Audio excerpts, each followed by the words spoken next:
Hello అండి. ఒకసారి ఈ విధంగా మటన్ కర్రీ ట్రై చేయండి. ఒక కుక్కర్ తీసుకొని 2 స్పూన్స్ ఆయిల్ వేసి స్పైసెస్ అన్నీ కూడా వేసి ఒక కప్ ఆనియన్స్ కూడా వేసి ఒక 5 పచ్చిమిర్చి ఇంకా మూత పెట్టుకొని మగ్గించుకుందాం. ఇప్పుడు పుదీనా కరివేపాకు కూడా వేయాలి. మంచిగా మిక్స్ చేసుకుందాం. మళ్ళీ ఇది కూడా కొద్దిసేపు మగ్గించుకుందాం. ఇప్పుడు వాష్ చేసుకున్న మటన్ని కూడా వేసి మిక్స్ చేసుకొని ఇది కూడా కొద్దిసేపు మూత పెట్టేసి మగ్గించుకుందాం.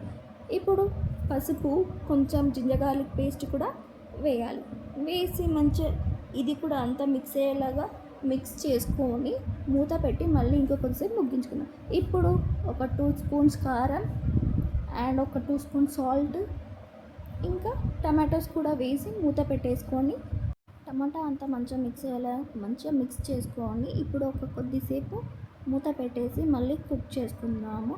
తర్వాత కొంచెం ధనియా పౌడర్ అండ్ ఇంకా గ్రేవీ కన్సిస్టెన్సీ తగ్గట్టు వాటర్ కూడా యాడ్ చేసుకొని మళ్ళీ మటన్ మసాలా వేసి లిడ్ పెట్టేసి ఒక 2-3 విజిల్స్ వచ్చే వరకు కుక్ చేసుకోవాలి. కర్రీ అయితే ప్రిపేర్ అయ్యింది. కొత్తిమీర కూడా వేసి మంచిగా గార్నిష్ చేసుకుంటే అయిపోయినట్టే. Mutton curry gravy consistency super and yummy tasty mutton curry. Yummy and tasty bagara రైస్లో అండ్ చపాతీస్లో కూడా చాలా చాలా బాగుంటుందండి. ఇలా ఒకసారి ట్రై చేసి చూడండి, మీకు తప్పకుండా నచ్చుతుంది ఈ కర్రీ ఈ విధంగా చేయడం వల్ల. Okay, bye bye.